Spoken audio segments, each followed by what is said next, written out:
পশুর মতো সেনাবাহিনী হত্যা করেছে, পিলখানাতে সেনাবাহিনী হত্যা করেছে, মামুনুল হককে জেলখানাতে কষ্ট দিয়েছে, বাবুনগরীকে রিমান্ডেতে কষ্ট দিয়েছে, সাইদি সাহেবকে জেলখানাতে হত্যা করেছে।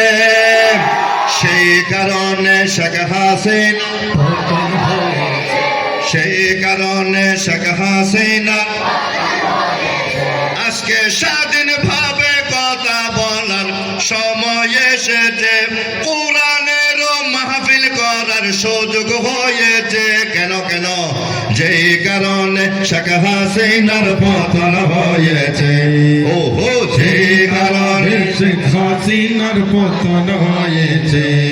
কত সুন্দর হুফাজ মার্কাজুল